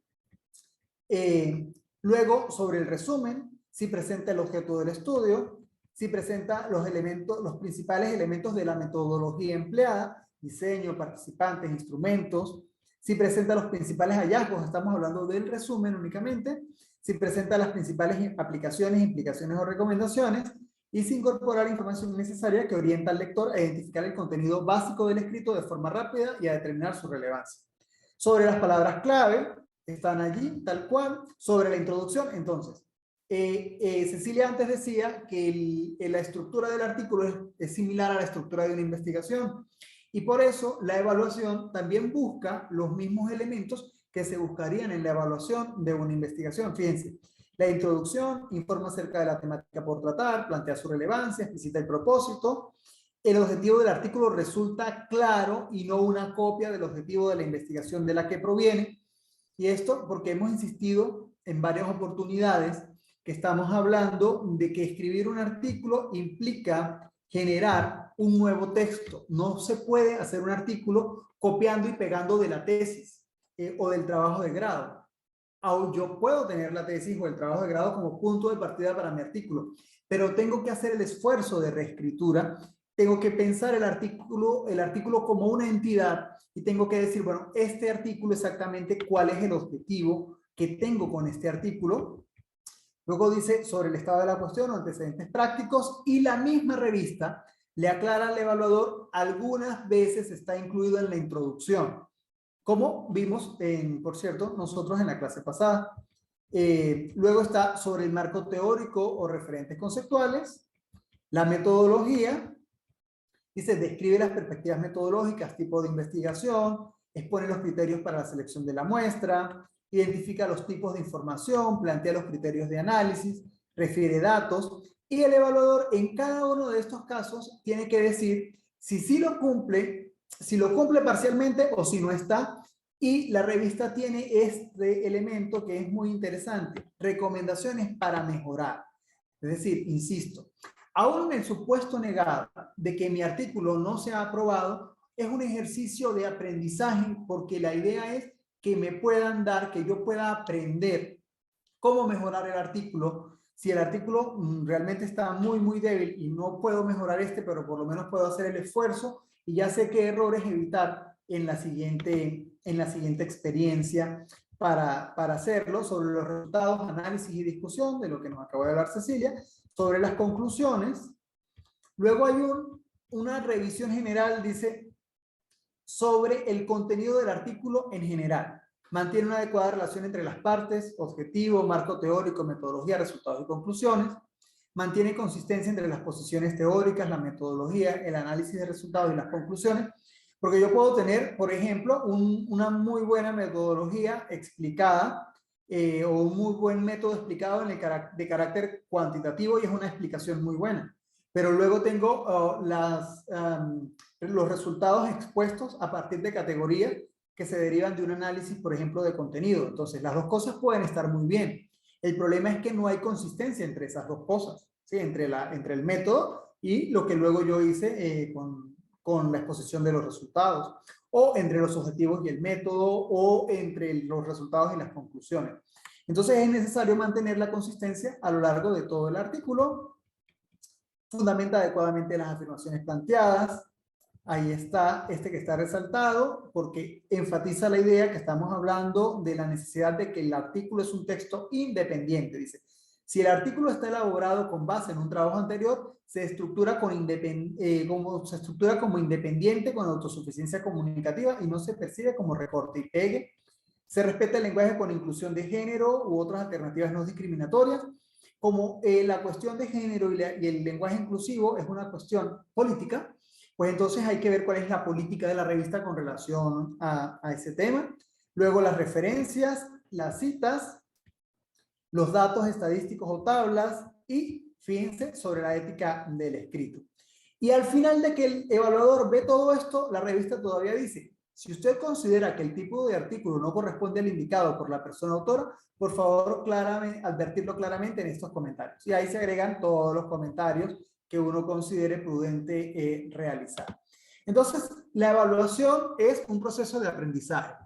Recibir una mala evaluación, especialmente en las primeras experiencias, o una evaluación, digamos, muy rigurosa, muy estricta, puede que en el plano personal nos haga sentir un poco mal o nos haga sentir un poco incómodos, pero en el plano profesional es una experiencia para aprender.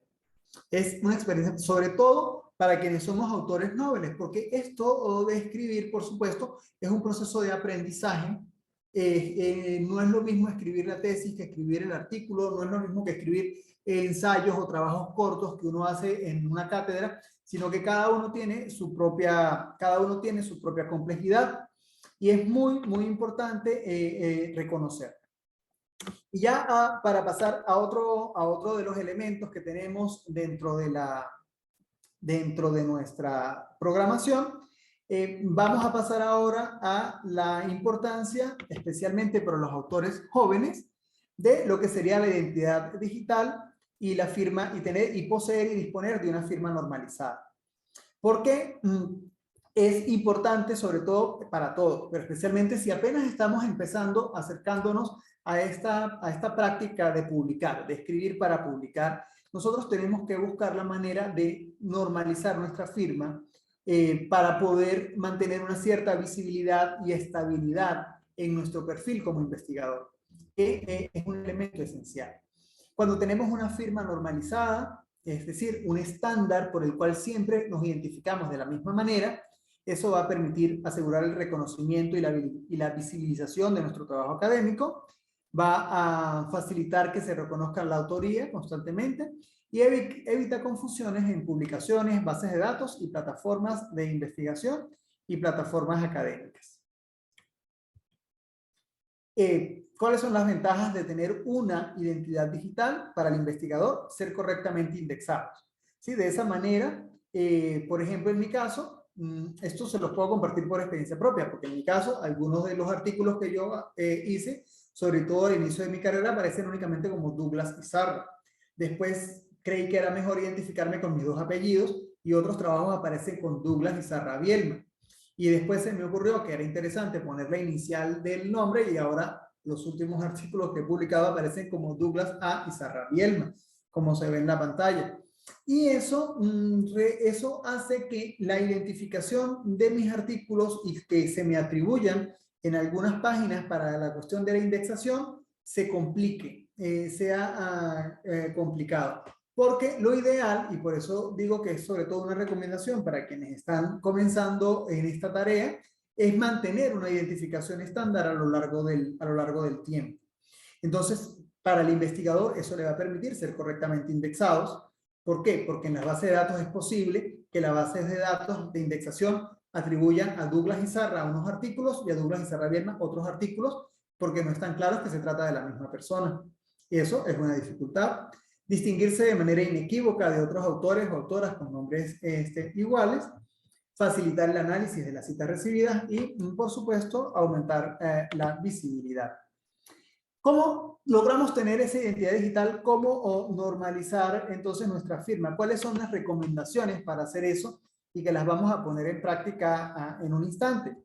Bueno, se recomienda, insisto, adoptar un nombre bibliográfico único, es decir, firmar todos los trabajos siempre de la misma manera. No cometan el error que yo cometí, sino que traten de firmar siempre de la misma manera. Es recomendable elegir una forma de firma que identifique lo más claramente al investigador y lo distinga de los demás.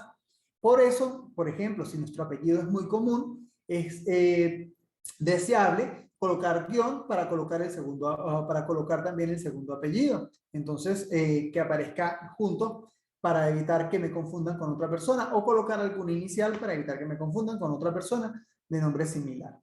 Y insisto que los investigadores nobles tienen oportunidad de elegir un nombre bibliográfico desde el comienzo de su carrera y lo deben mantener a lo largo de su vida profesional.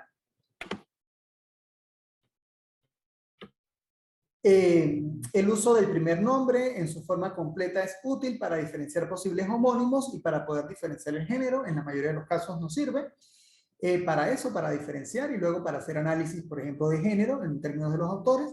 Y en el caso de nombres compuestos, los autores pueden incluir sus nombres completos, pero es más recomendable incluir su primer nombre completo, la inicial del segundo, ya que esto evita que el segundo nombre sea interpretado como primer apellido por las bases de datos.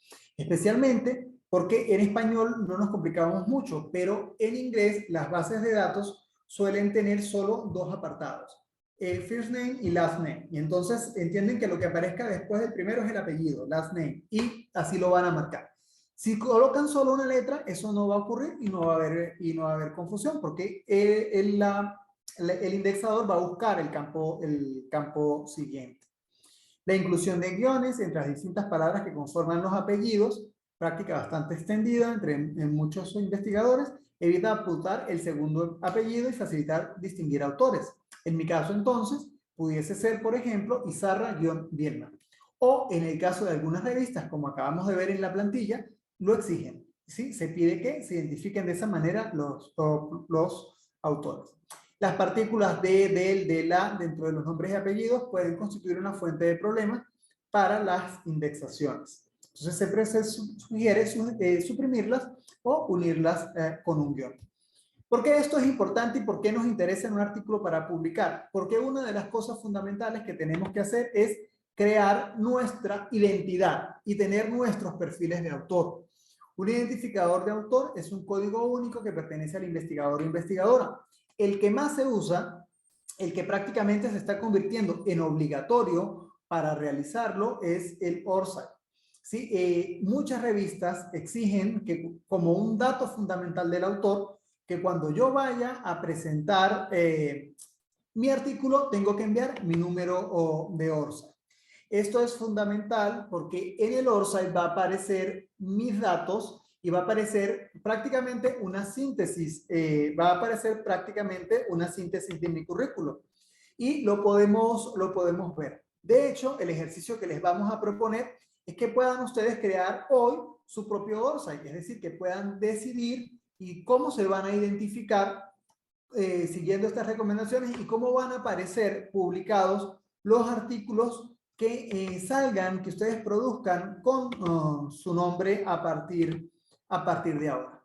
El ORCID, que lo estamos viendo en pantalla, este que estamos viendo es el mío, es básicamente este código que está aquí, ¿sí? Estos 16 números que están allí y que permiten a cualquier persona que quiera verificar mi trabajo o poder ingresar y encontrarlo allí. Entonces, bueno, ahí lo vamos a tener. Aquí, como lo estamos viendo, está como lo veo yo porque inicié sesión. Otra persona solo vería los datos y no vería las opciones de modificar estos elementos. Y fíjense que la dirección electrónica es justamente la misma dirección que estamos viendo aquí, 7269-2244. Entonces, bueno, aparecen los datos básicos, correos electrónicos, enlaces a sitios web, aparece el centro de investigación de la UPER en el que yo trabajo, aparecen palabras clave, identidad docente, formación docente, pedagogía, tengo por cierto lo que revisar, y luego aparecen educación y titulaciones, posiciones invitadas y distinciones, y aparecen trabajos publicados. Entonces yo ahí voy colocando mis trabajos y cualquier persona que vea mi ORCID puede revisar y ver qué publica esta persona y tener una idea con relación a eso. Entonces en la revista también se evita colocar síntesis curricular de los autores, porque colocando el ORCID, cualquier persona que quiera puede simplemente entrar y revisar cuáles son los datos de ese autor y usted lo va haciendo. A veces, dependiendo de la revista, el ORCID se actualiza automáticamente, especialmente si tienen DOI, un identificador de objetos digitales que es un producto de Crossref, de una compañía que vende estos DOI. Otras veces hay que hacerlo de forma manual, ¿sí? Entonces los hace uno y los coloca uno. A veces, insisto, entonces, se va a actualizar automáticamente. En otras oportunidades, nos toca a nosotros la tarea de incorporar los artículos. Si se publican artículos en revistas de Redalyc, se van a colocar automáticamente. O, ya lo he dicho antes, si tienen DOI. ¿Qué nos interesa en este momento? Crear la identidad digital. Habíamos pensado, Mónica les había pedido en la anterior oportunidad que por favor entraran, tuvieran a mano una computadora para poder hacer esta actividad, para poder nosotros crear nuestro perfil. Para eso simplemente tenemos que entrar a la página web. La página web es esta que está aquí, orcid.org, y ahí van a buscar, lo pueden, aparece por defecto en inglés, pero usted lo puede colocar en español, como se observa en esta pestaña que está en la parte superior, están en esos idiomas, y simplemente usted va a buscar la opción de crear, registrarse.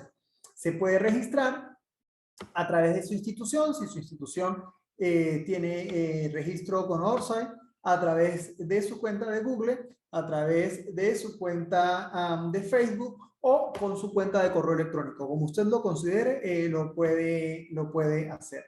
Nos interesa que ustedes hagan el ejercicio. Mónica les va a indicar el tiempo del que disponen para hacerlo, unos minutos que vamos a dedicar para hacerlo, y luego nos pueden, a través del chat, compartir el ORCID que hayan creado para nosotros ir viendo cómo nos fue con este ejercicio. Mónica. ¿Qué será? Querido Douglas, unos 5 minutos, ¿no ve? Sí. Sí, y exacto. de repente algún voluntario puede mostrarnos el ORCID. Excelente, entonces vamos a disponer de 5 minutos. Cecilia acaba de compartir en el chat el vínculo directo a ORCID, y recuerden que la idea es definir su nombre, cómo ustedes van a identificar su trabajo académico de aquí en adelante cuando lo publiquen. Y si alguno tiene el ORCID ya creado, pues nos lo puede compartir por el chat y así lo podemos ir, viendo. ¿Bien? Entonces vamos a disponer de 5 minutos. Perfecto. Ok.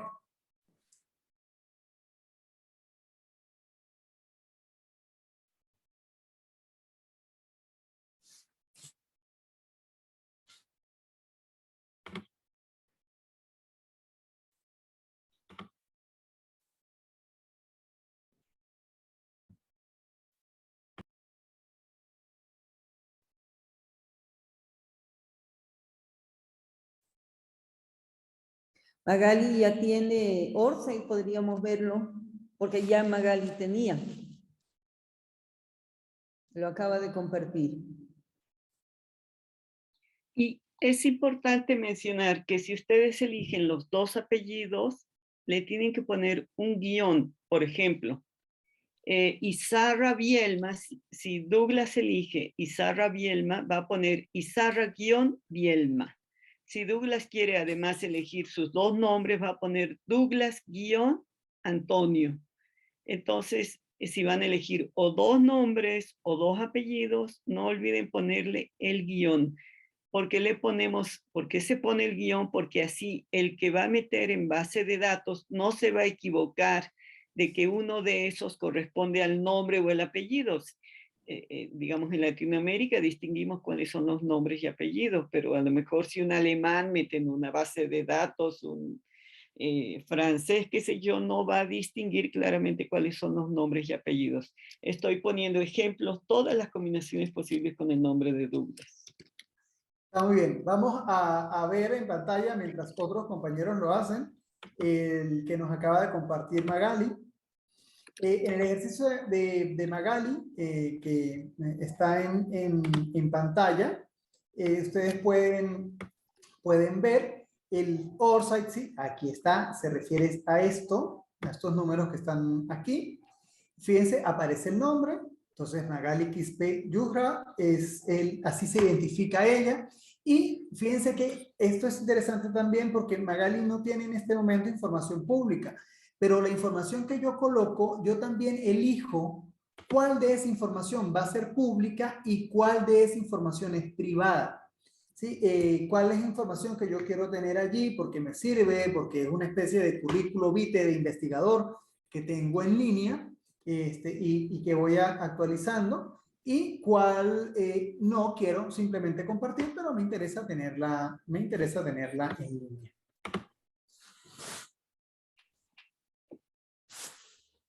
Ahí está Cecilia haciendo ejemplos con mi nombre, muy bien. A ver si alguien más nos puede Estamos compartir. jugando con el nombre de Douglas, así que ahora toca jugar con qué nombre queremos elegir. ¿Qué identidad digital? Esa es una decisión muy importante. Ahorita es un ejercicio, ¿verdad? Pero más adelante, si ustedes se convierten en maestros, doctores, quieren hacer investigación, quieren posicionar la producción científica de Bolivia en las revistas latinoamericanas e internacionales, pues es bueno que tengamos la identidad digital muy clara. Y algo que es interesante a propósito de lo que menciona Ceci, es poder visitar las diferentes revistas de sociología latinoamericanas, ¿no? En principio escritas en español, pueden tener temas de interés común.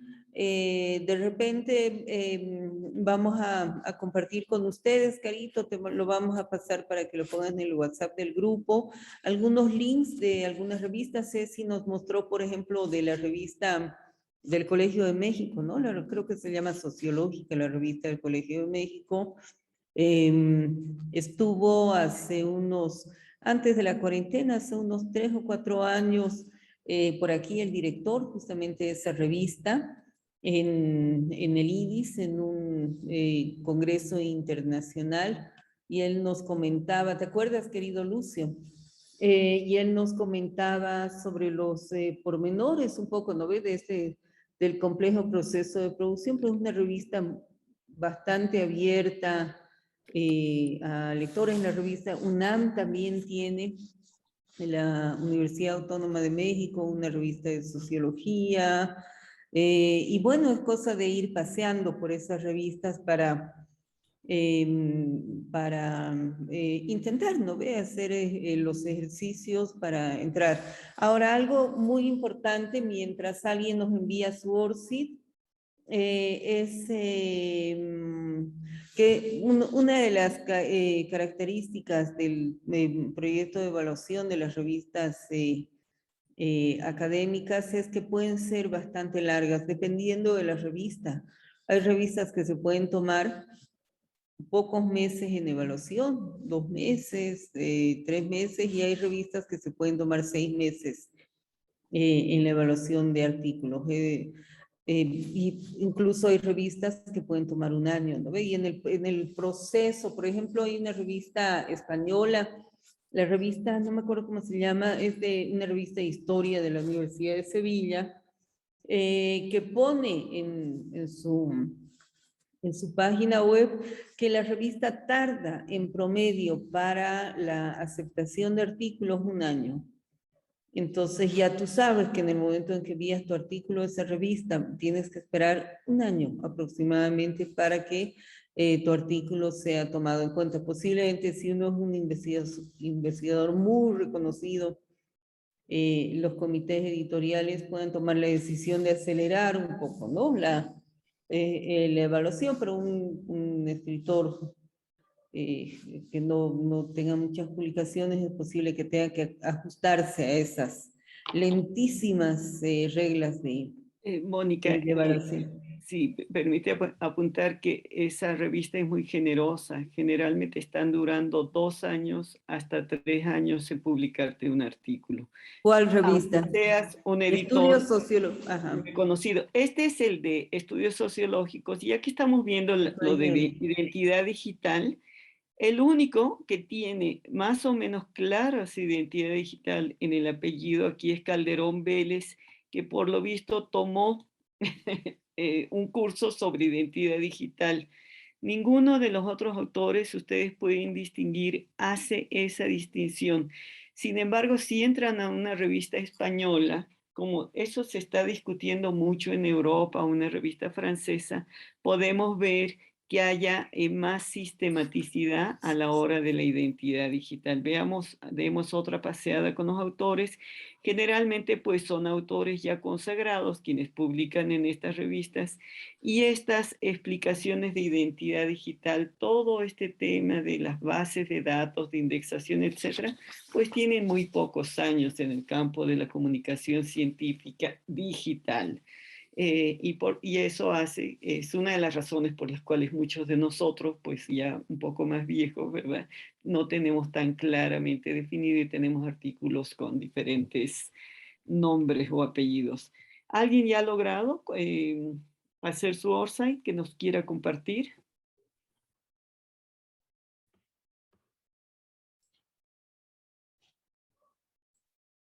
Bueno, yo diría que cada quien ya tiene su propio camino, ya sabe por dónde ir. En realidad es bastante sencillo, el Orsay se lo realiza realmente en 5 minutos, ya tenemos nuestra identidad digital, ¿no? Que es como una cédula de identidad. Lo que hay que hacer es como tomar esa decisión de ver qué vamos a publicar, qué va a ser público de nuestra información, que no. Pero bueno, todos estos perfiles de identidad de los artículos son súper valiosos para la vinculación. Mientras estemos en el mayor número de páginas, ¿no ve?, de estos softwares de identidad digital, más visibilizado está nuestro trabajo, porque las personas pueden entrar a otros, y Douglas seguramente nos va a conversar sobre otros, tengo entendido, para que podamos reconocer eso. Querido Douglas. Sí, bueno, ya tenemos Angie Melissa Martínez, acaba de enviar su Orsay. Sí, además de Orsay, hay otros tipos de perfiles o de páginas donde podemos entrar. Las que más se utilizan en nuestro medio son, por ejemplo, academia.edu y ResearchGate. ¿Qué ventaja tienen estos espacios? Que ofrecen posibilidades de intercambio con los distintos autores. Es decir, en el perfil de academia, yo puedo entrar, si hay un trabajo que me gusta, incluso si lo quiero descargar, me piden, a veces me sugieren que me comunique con el autor y le explique por qué me interesa su trabajo, y puedo recibir alguna respuesta dependiendo de, por supuesto, la disposición del autor para hacerlo. Puedo crear alertas, puedo buscar autores que me interesan, puedo hacer vínculos, y el algoritmo de academia, Mónica acaba de colocar allí Eso, Rebeca. enlace Bueno, yo acabo de colocar el de Rebeca. Rebeca muy bien, ¿verdad? Ha definido muy claramente sus apellidos, Arandia Páez, y va a ser difícil que se confundan con el nombre y el apellido. Es una buena decisión. Muy bien, Rebeca, excelente. Bueno, entonces decíamos que en academia, el algoritmo de academia funciona bastante bien para sugerirme trabajos. Si yo, por ejemplo, manifiesto interés en pobreza, en temas asociados con pobreza, en temas asociados con racismo, cuando yo haga búsquedas en academia, la página luego me va a ofrecer materiales, documentos relacionados con esos temas que me resultaron de interés o en los que encuentra similitud con los que yo he leído previamente. Entonces, ahora mismo no tenemos tiempo para verlo, pero Mónica ya colocó el enlace allí. Ustedes pueden luego buscar también por su lado lo de academia y revisar, y también es una buena idea crear su perfil en academia, porque es una buena estrategia y da visibilidad. Google Académico también permite crear tu perfil, que lo puedas tener, que puedas hacer búsquedas, que puedas guardar, y es una opción también interesante para poder tener. Gabriela Rosario Higueras también nos envía su Orsay. Qué bien que lo estén logrando, y bueno, la idea, insisto, es que luego todos podamos crear estos perfiles y tenerlos que nos sirvan para poder afianzarnos en nuestra carrera como investigadores. Vamos a darle la palabra a Ceci para que continúe con la última parte del curso y pues vamos viendo también los Orsay que han creado y que nos están compartiendo. Eso, Gabriel. Gabriel Pacheco también. Bien, este es un ejemplo. Sí, Douglas, ya no lo escucho. Lo vamos a stalkear, está muy bien. Ok. Bueno, este es un ejemplo de Google académico. Muchas veces ni siquiera tú lo creas. Google va detectando que hay una persona que está escribiendo y crea el perfil de las publicaciones y va identificando no solamente con los datos de la persona, ¿verdad?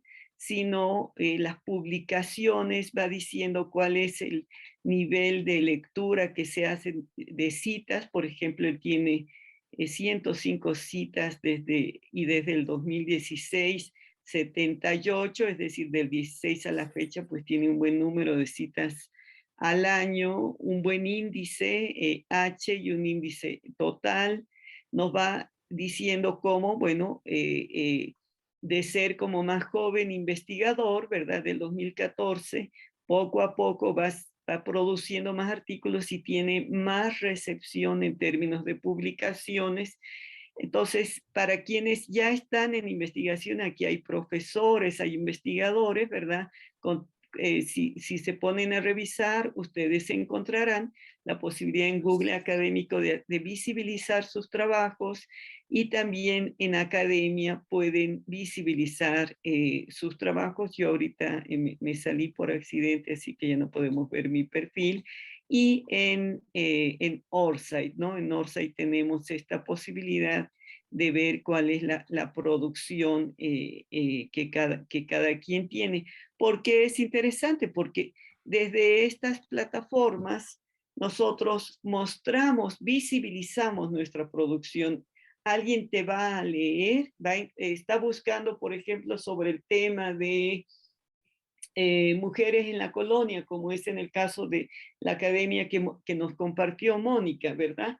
Le va a aparecer en algún momento el perfil de academia, el perfil de Google, el perfil de Orsay y de Mónica, si Mónica ha tenido el cuidado de darlos de alta, de hacerlos visible, o de identificar claramente su identidad digital para que no se pierda en el mar de cientos de informaciones que hay. Yo voy a compartir muy brevemente un último punto que queríamos trabajar con ustedes, que nos parecía muy importante, que es el referido a aspectos éticos en la investigación. Ahora se me perdió, déjenme lo busco. ¿Dónde está el PowerPoint? Aquí está. Vamos a ver muy rápidamente. Ya, como ustedes han podido observar, lo que nosotros hemos trabajado en este curso es como un acercamiento, ¿verdad? En el desarrollo de artículos de investigación. Es un acercamiento, digamos, tiene muchísimas posibilidades, muchísimas aristas para trabajar. Yo creo que es acercarlo, familiarizarlo con cómo producir un artículo de investigación, pero tener muchísimo cuidado y siempre irse paso a paso, ¿verdad? En su proceso de formación, para que logremos ir contribuyendo en investigación a los temas que se están trabajando. Y una de las cosas que nosotros queríamos decirles es que a veces tenemos un celular, ¿verdad? Tenemos una impresora, yo aquí atrás tengo mi impresora, etcétera, y las empezamos a usar como muy rápidamente. ¿Quién lee los manuales de usuario? Salvo para instalar, y alguna vez los leemos, ¿no? En el caso de las revistas, pues no podemos evitar leer las normas editoriales, porque ahí hay un problema de rigor en la investigación. que ni modo, Mónica ya nos mostró, por ejemplo, las normas editoriales tan detalladas de la revista de temas sociales. Cada revista tiene sus propias normas, muchas coinciden, las revistas se reúnen, se organizan, buscan maneras de apoyarse en los procesos de evaluación, de mejorar la calidad de evaluación, frente también a los procesos de indexación, pero también al reconocimiento de la revista porque está ubicada en una institución, por ejemplo, temas sociales en la UNSA, una revista muy reconocida de temas sociales, permitirá el reconocimiento del instituto en el que está instalado, como también de la universidad y como también del país. No solamente favorece a un autor o autora o autores, ¿verdad?, que publican, sino que favorece, es como una distribución compartida de los buenos resultados y las buenas prácticas en la producción de artículos de investigación. Vemos, pues, que se han construido un conjunto de normas y recomendaciones en las que se coincide de estándares de ética y responsabilidad en la comunicación científica y un conjunto de manuales que tratan de promover, en primer lugar, la integridad de los artículos, es decir, que las personas que publicamos asumimos las responsabilidades de que ese artículo es un artículo científico y a su vez asumimos la responsabilidad legal que de no cumplir con estas normas pueden haber consecuencias, implicaciones.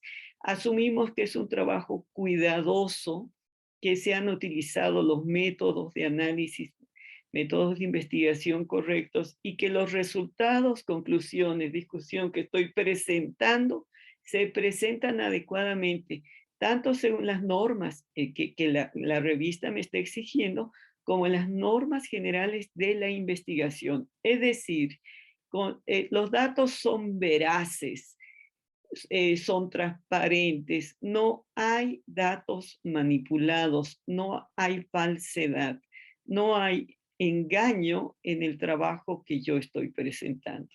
Entonces, el primer punto de la ética, digamos, en la producción de los artículos académicos tiene que ver con la integridad y las responsabilidades a las que nosotros nos sometemos. Es un artículo científico. A su vez, tiene que garantizar la transparencia en el proceso de evaluación, ¿verdad? Es decir, ofrecer los datos para que un evaluador pueda efectivamente mirar el proceso de construcción de tu trabajo y de la investigación, pero también de quiénes son las fuentes que te financiaron. Si yo trabajo en la UNSA, si alguien financió mi investigación, tengo que decir abiertamente a la revista, ¿verdad? Esta información para que la revista, si encuentra malas prácticas, malas conductas o conductas no éticas en la escritura, pueda entonces referirse a esa institución o a la fuente de financiamiento que está sosteniendo, soportando esta investigación. Y también promueve la reproducibilidad de la investigación, es decir, que si yo soy transparente, por ejemplo, en el proceso metodológico, en la construcción de un trabajo, a lo mejor esta investigación podrá ser utilizada en otro país, una investigación que se produce en Bolivia.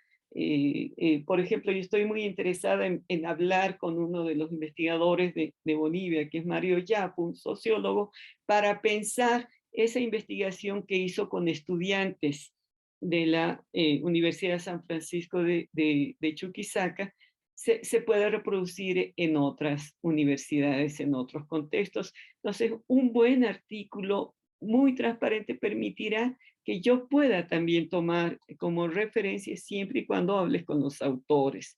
La responsabilidad de los autores, entonces, es someterse a las normas de publicación y colaborar también en aceptar, agradecer las correcciones que te han planteado, ¿verdad? Y entregar también a la revista rápidamente las correcciones solicitadas. Debemos aceptar los dictámenes que se nos hayan dado de manera positiva, pero también aquellas observaciones o dictámenes negativos. Si la revista dictaminó de manera negativa, es un aprendizaje, pero tú asumes cuando envías un artículo la responsabilidad, la aceptación de que es posible de que no se te publique. Nada de hacer como muchos escándalos. No me publicaron, no pasó ni en la primera fase de revisión, la revista está actuando mal. No, la revista asume mucha responsabilidad cuando acepta un artículo y la publica. También debe garantizar cuando enviamos una revista que sea un artículo que sea original. Es decir, que ese artículo no se ha publicado nunca, es original, ni en ningún país ni en ningún idioma, ¿verdad? Y ni tampoco se está enviando de manera simultánea. Yo mando a temas sociales y a la revista del Colegio de México. A ver, la primera que me publica, eso es considerado conducta no ética. Si se dan cuenta una y otra, ¿qué es lo que va a pasar? Automáticamente te lo van a rechazar. Y hay muchísimo diálogo entre las revistas. Se pueden dar cuenta, oye, este autor suele mandar de manera simultánea, pues ya, a muchas revistas les pasa eso, pues ¿qué hace? Que pues si tú juegas de manera chueca con la revista, ¿verdad? Hace que una revista trabaje en la dictaminación, contacte a los evaluadores se echan el trabajo de leer la parte del problema, de leer la metodología, de leer tus referentes teóricos, revisar tu bibliografía, tus hallazgos, comparar, analizar, y luego resulta que ya se publicó en la otra revista, veremos pues que eso es un problema grave y lo más posible que la revista te pueda decir, no te voy a aceptar otro artículo por un determinado tiempo. Mientras más normas definan las revistas pues fácilmente también establecen esta distancia con los autores.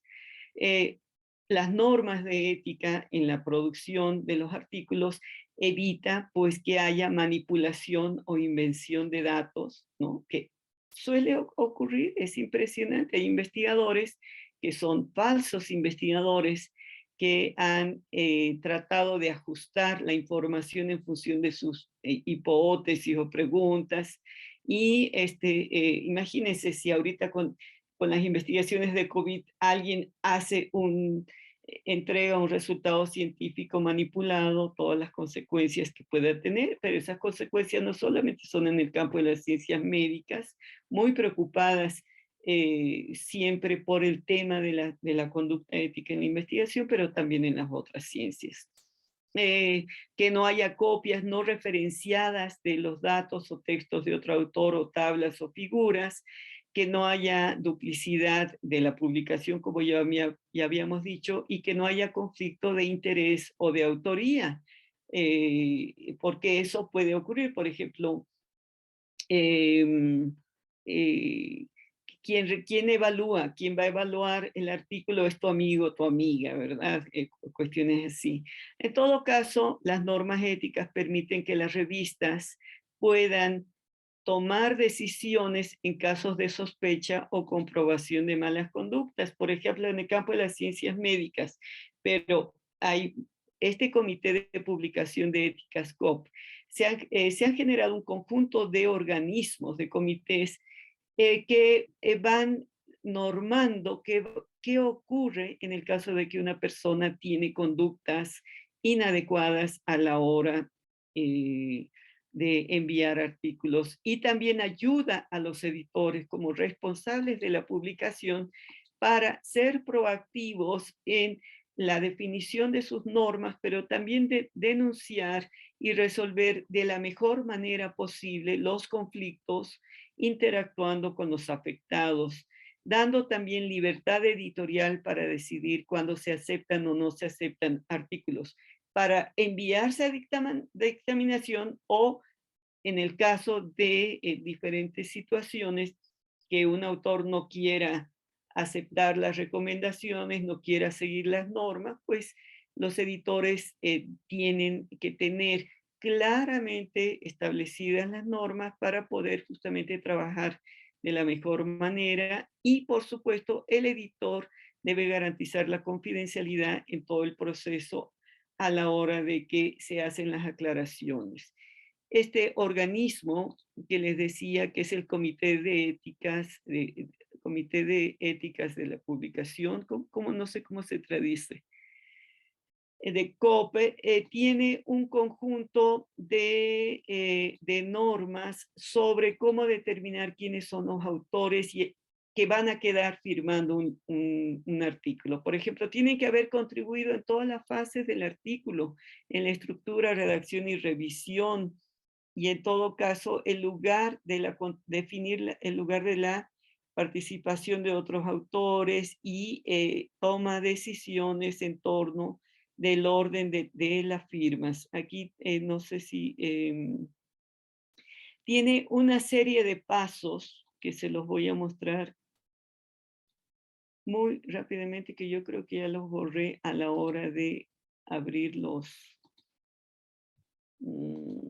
un conjunto de pasos que plantean, aquí está, que plantean qué ocurre, qué decisiones va a tomar un editor en el caso de que reciba un artículo con malas conductas, por decirlo así. Vamos a mostrarlos. Este es un ejemplo, ¿verdad?, de qué hacer, que lo bajé de la revista de investigación educativa de la Universidad Autónoma de Baja California de México, que retoma directamente el esquema de COP. ¿Qué hago si sospecho, por ejemplo, que hay plagio? Si hay sospecha de plagio en un artículo recibido. El revisor informa al editor, agradece al revisor. Las revistas en las normas editoriales, algunas ponen este tipo de diagrama de flujo que hacer para poder garantizar que efectivamente los artículos que están recibiendo son artículos originales y no están incurriendo, por ejemplo, en plagio, que es uno de los principales problemas que sufren las revistas, que puede ser plagio total del artículo. Nosotros conocemos casos de gente que ha hecho plagio de la tesis total, incluidas de doctorado, ¿no?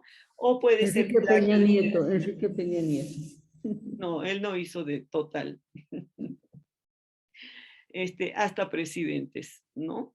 Ok, bueno, entonces hay como una serie de caminos posibles de comunicación, por ejemplo, de las revistas con los autores que envían cuando hay cuestionamiento de una autoría. Por ejemplo, hay gente que participa, hace su tesis y su asesor publica un artículo con su tesis, ni toma en cuenta al alumno. Un alumno puede escribir o un investigador o un colaborador decir, pues yo participé en esta investigación y no me han tomado en cuenta. Entonces, la revista puede tomar contacto con las instituciones de afiliación o que financiaron para aclarar la situación en su caso. También puede pedir autorización, cartas de autorización de la originalidad del artículo, puede verificar si los artículos están publicados y contactar con las instituciones, puede verificar si hay si las citas están referenciadas o si hay un exceso de autocitación, que eso la verdad puede ser muy vergonzoso. Una persona se cita como si fuera el único autor en el estado del conocimiento, ¿verdad? Eso también es mal visto. Cuando hay falsificación de datos, por ejemplo, es una mala conducta grave y ahí sí tiene implicaciones en la visibilización de la persona. Inclusive dejan publicado el artículo y ponen, este artículo está retractado porque se copió o porque falseó datos. No desaparecen tu nombre, no es que dicen, bueno, ya, falseó y no lo vamos a mencionar, sino todo lo contrario, publican que la gente falseó la información. Entonces, pues la gente se quema, por decirlo así. Y no es lo mismo que si estás retractado, es decir, que si la revista te rechaza definitivamente o si cometes errores o fallas y pides en fe de ratas, ¿verdad?, que se haga alguna corrección. No puede ocurrir una fe de ratas, pero lo que jamás podrá ocurrir es una mala conducta o una conducta no ética en la investigación. Bueno, eso, entonces, Mónica, te doy la palabra, que quisiéramos hablar de muchas cosas, pero el tiempo es el tiempo irremediable. Bueno, muchísimas gracias. En primer lugar, queremos agradecer la presencia sostenida de los compañeros, colegas y estudiantes que han estado estos 2 días. Para nosotros es un honor compartir con ustedes. También agradecer especialmente al magíster Raúl España, director del CIDES, del IDIS, que siempre está abierto a estos espacios de difusión del conocimiento y de la escritura académica desde el centro de edición del IDIS, que ha sido conformado en la gestión del Magíster España. Particularmente también agradezco a Cecilia, la doctora Cecilia Navia, y a Douglas Izarra, que desde México y Venezuela pues han robado un momento de su agitada vida académica para estar con nosotros. Quedamos a su servicio. Muchísimas gracias y esperamos podernos ver en un momento próximo. Gracias por la invitación. Un placer poder compartir con ustedes. Como decía Cecilia, se quedan muchas cosas que podamos compartir y esperamos tener alguna otra oportunidad en este sentido. Gracias por la invitación. Muy, muy contento de poder participar y de conocerlos y de interactuar por esta vía. Igualmente, muchísimas gracias a la carrera de Sociología, a los estudiantes y a todos los colegas que también son de otras carreras y estudiantes de otras carreras. También asisten personas de otros países. Estamos realmente muy contentos de la oportunidad de compartir un poco de lo que sabemos nosotros desde más el campo de la investigación, y Mónica, por supuesto, es en el fuerte del campo editorial, y Douglas también, que coordina una revista, ¿verdad? Para mí ha sido una oportunidad muy interesante y casi como querer sentir estar un ratito ahí en el IDIS y en la tierra tan bella de La Paz y de Bolivia. Bienvenidos los 2 al IDIS. Un abrazo enorme y que tengan muy buenas noches. Hasta